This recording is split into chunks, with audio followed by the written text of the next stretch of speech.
hoje entra em campo com 3-0 na Cacunda.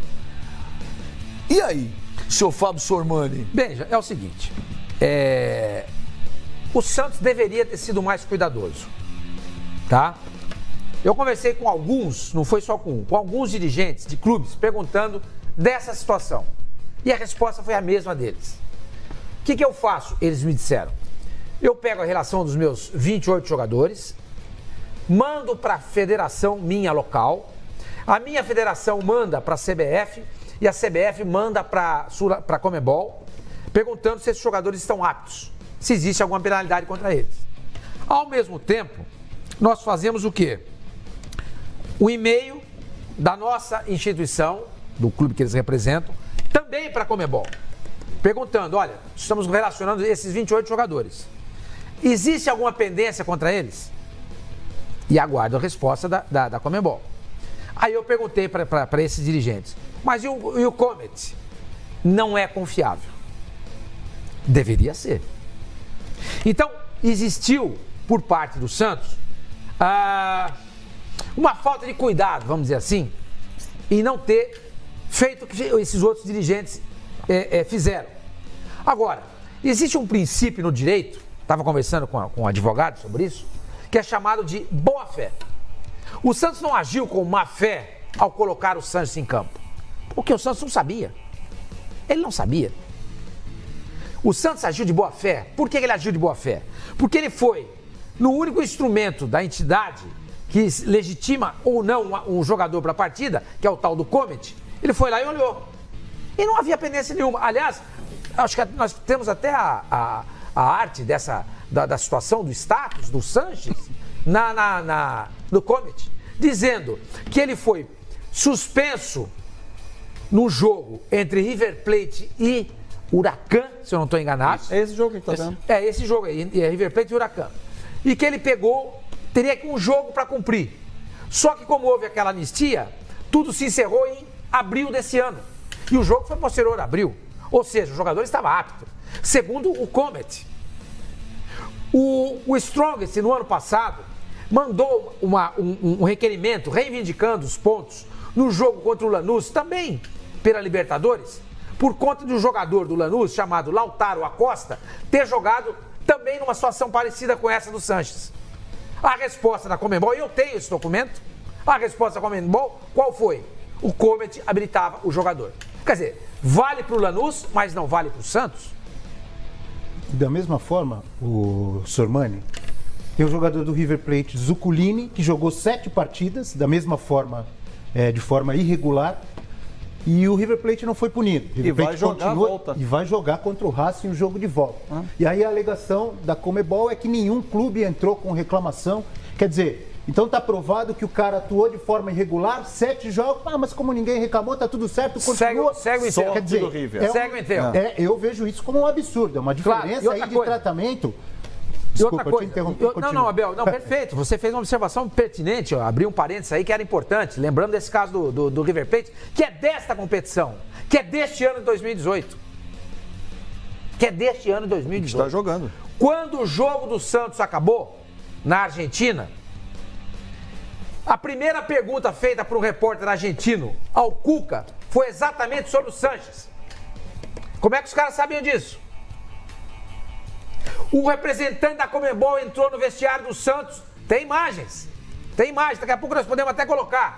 Perguntando o jogador, ele com a listinha ali. Carlos Sanches, número 7. Ele pega, levanta a camiseta e mostra o número 7. Gabriel Barbosa, número 10. Ele levanta a cabeça. O Gabriel ainda fala, sou eu. Quer dizer, o representante. A Conmebol, esse é o status. Esse é o status do Carlos Sanches. Vejam vocês. Desculpa, eu vou dar uma levantadinha aqui, porque eu não enxergo direito. Eu vou próximo aqui ao monitor. Tá ali, Carlos Sanches. Olha lá, ó. Lá embaixo, competição, Copa Total Sul-Americana 2015. Aí vem secundário ali em vermelho. Huracan 2-2. Suspensão por uma partida a cumprir. Desde 2015 até 24 de maio de 2018. A partir dessa data, caducou. E ele não jogou nenhuma partida nesse período por qualquer competição marcado pela Conmebol. E aí vem para frente, Estado, ou seja, o status, qual é a situação do Carlos Sanches? Cerrado, ou seja, não tem nada. Então, se esse instrumento da Conmebol não serve, então que se feche ele. Ou que se feche, eu não vou falar exatamente o que eu queria falar, porque eu em respeito ao telespectador. Agora, é um absurdo a entidade habilitar um jogador para atuar e ela vem, depois disso, punir o clube num julgamento muito esquisito, que começou ontem e terminou hoje, e que foi uma vergonha. O Santos está absolutamente respaldado. Volto a dizer, conversei com um advogado hoje, antes do programa, e ele deixou claro. Sormani, existe um princípio em direito chamado boa-fé. Em nenhum tribunal do mundo o Santos seria punido. Agora, como se trata de um tribunal da Conmebol, a gente fica com o pé atrás. Em 1964, o Santos entrou em campo numa semifinal contra esse mesmo Independiente, defendendo o seu título de bicampeão da Libertadores. Ele jogou entrando em campo para tentar o tricampeonato. E naquele jogo, se você não sabe, e no jogo da volta contra o Independiente, não jogaram Mauro Ramos de Oliveira, capitão da seleção brasileira em 62, 2 anos após, 2 anos antes. Mauro Ramos de Oliveira não jogou, Dorval não jogou, Mengalvi não jogou, Coutinho não jogou e o Pelé também não jogou. O Santos entrou sem 5 contra o Independiente.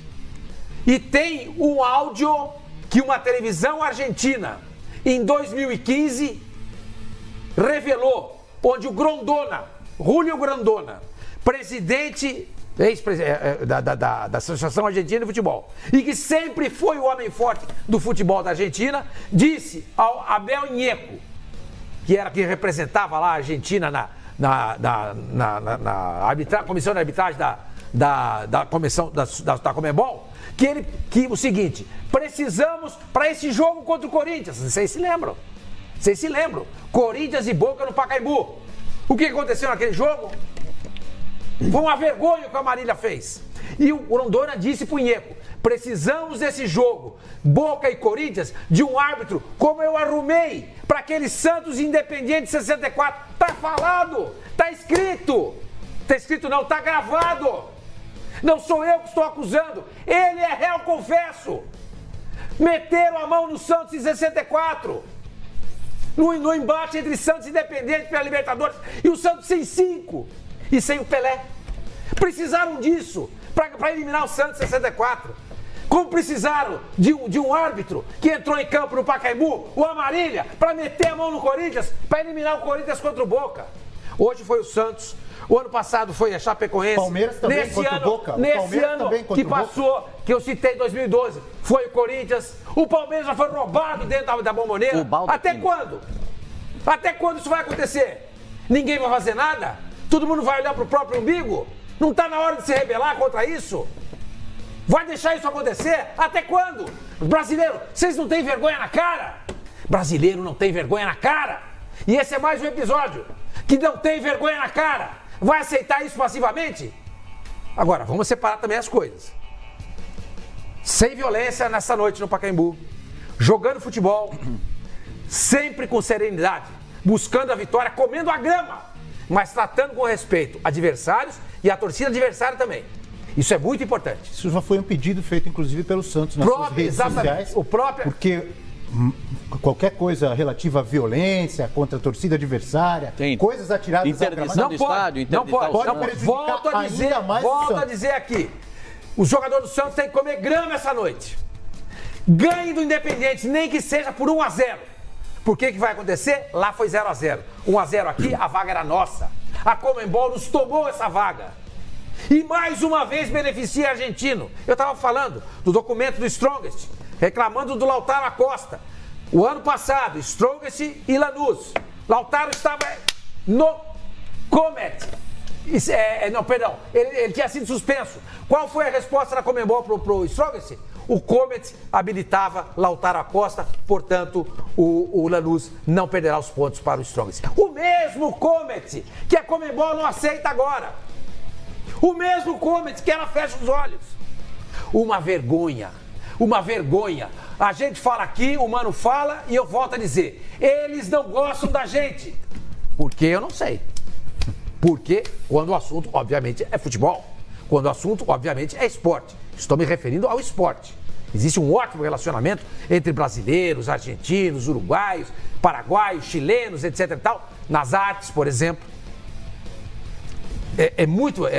E mesmo nós temos grandes amigos argentinos, uruguaios, paraguaios, bolivianos, etc. e tal. Agora, quando o assunto vai para o jogo de futebol, para o campo de futebol, é um negócio que eles ficam completamente transtornados. Eu não sei se esses 5 títulos mundiais causam um problema muito grande para eles. A Argentina tem 2 campeonatos mundiais. O de 78 a gente sabe como é que foi. Uma vergonha. Uma vergonha.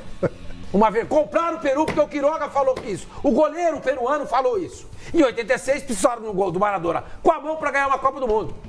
A Argentina forma grandes jogadores, não forma grandes seleções. Esses times da Argentina aí, se tivessem jogado a Libertadores com outra administração que não fosse a da Conmebol, eu duvido que eles tivessem 10 títulos conquistados. 10. Ganharam nos bastidores quase sempre, como quase sempre vencem, como é esse caso aí. Desculpa, eu falei demais, que deixa os outros falarem também. Só para complementar o que você falou do Comet, resumir, eu acho o seguinte, esse Comet, eles teriam que acabar com isso amanhã já, né? Porque se não serve para nada. Se os próprios clubes brasileiros, vários clubes, eles usam o Comet só para dar uma olhada, mas para ter certeza tem que enviar um ofício, telefonar, enfim. Esse Comet, eles estão jogando dinheiro fora com isso. Acho que não serve. Se não serve para nada, concordo. Não é? Claro. Para que continuar com esse Comet que não serve para nada? A partir de amanhã, acho que a Conmebol pode falar, olha, nós não vamos mais desperdiçar tempo e dinheiro com esse sistema de conferência digital, pela internet, seja lá como isso é chamado. E quem quiser saber se tem um jogador pronto para entrar em campo, se está regularizado ou não, por favor, nos envie o e-mail, nos telefone, mande um ofício que vamos responder. Porque esse Comet não serve para nada.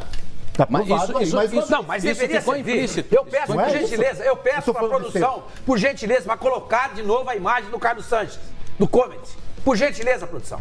Coloque isso, eu sou indignado com o que aconteceu. Vejam vocês. Olha lá, Carlos Sanches foi expulso no jogo de 2015 da Sul-Americana contra o Huracan. Empate em 2-2. As imagens que a gente estava mostrando. Aí, suspensão. Uma partida.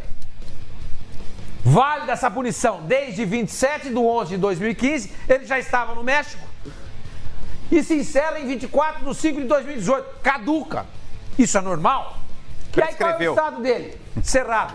Ou seja, apto para jogar. Aí o Santos bota o jogador para atuar e é punido e perde o jogo por 3-0. Ora, vão limpar a gaiola, rapaziada. Vão limpar a gaiola, vocês da Conmebol. Vocês não têm vergonha na cara. Vocês não deveriam comandar a instituição que vocês comandam, que representa o futebol na América do Sul, que é o único continente que briga com a Europa em títulos de seleções e de clubes. O único. Veja a importância do nosso continente. Mas não pode ser tratado desse jeito. Do jeito que está sendo tratado. Perdão, mano. Não, imagina. Senhor Mano, eu ratifico aí as suas palavras, concordo plenamente. Peraí, você vai ratificar. Diga. Mas eu vou chamar agora o Diego Bertozzi, mano. Daqui a pouco volta a palavra para você, mas o Diego Bertozzi tá lá ao vivo do Pacaembu.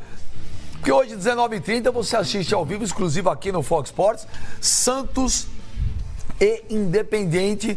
E olha, eu vou te falar um negócio, cara. Eu acredito que hoje, com tudo isso aí, é capaz até do Brasil inteiro torcer pro Santos, né? Porque tá todo mundo indignado. Então, eu particularmente vou torcer muito que o Santos ganhe de 4-0. 4-0 hoje classifique, que seria uma coisa excepcional. E pergunto também para você, Bertozzi, que bateu um papo com o Ricardo Gomes agora há pouco, Ricardo Gomes, diretor de futebol do Santos.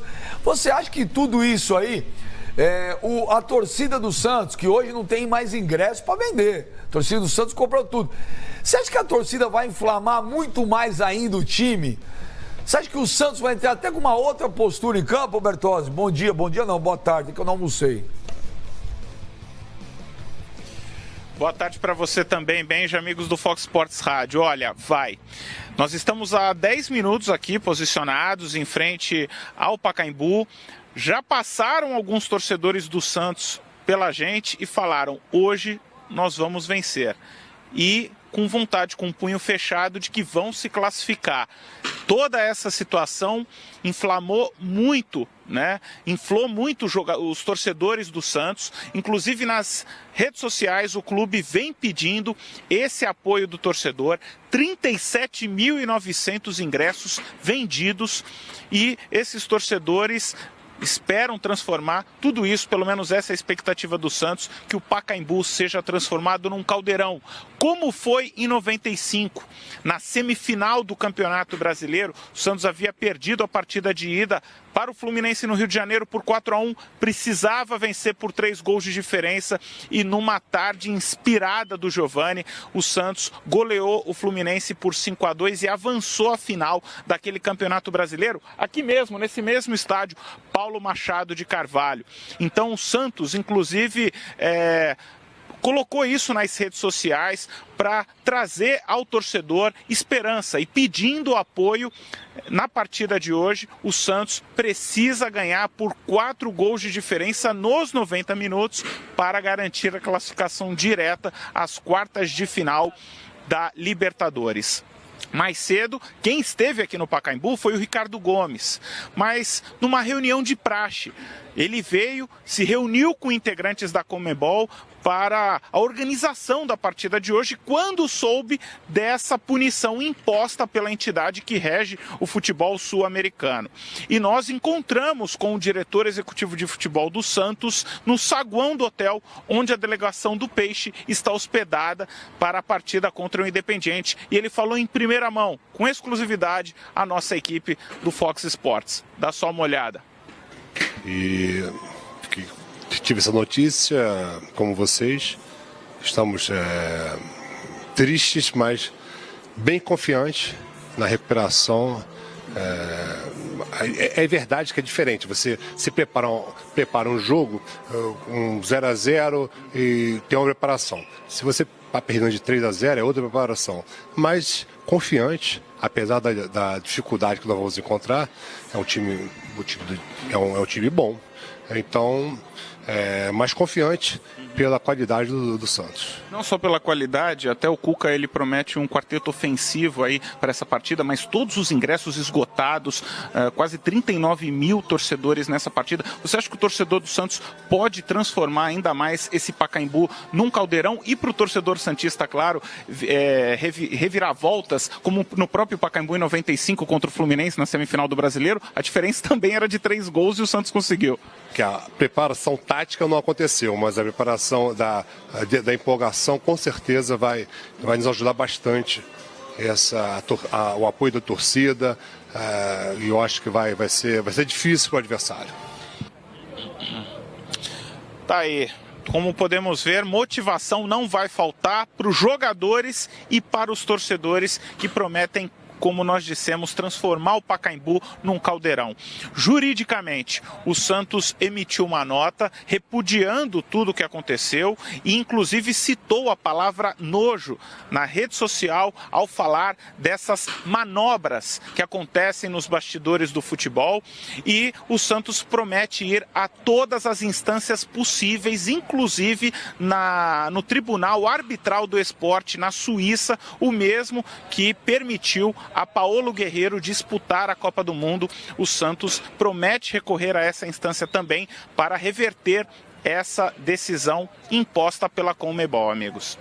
Bom, olha, a parte jurídica, agora, nesse exato momento, não tem o que fazer. Nesse exato momento, o que ele tem que fazer é torcer por um milagre. Até porque ele tem que entrar em campo daqui a pouco. E por um milagre, porque ganhar de 4 gols de diferença num time igual a Independente não vai ser a missão das mais fáceis do mundo. Agora, eu particularmente vou torcer muito pro Santos, porque vai ser, se o Santos ganhar de 4-0 hoje, é o maior tapa com luva de pelica da história do futebol, né? Agora, a missão não é fácil, Abel Neto.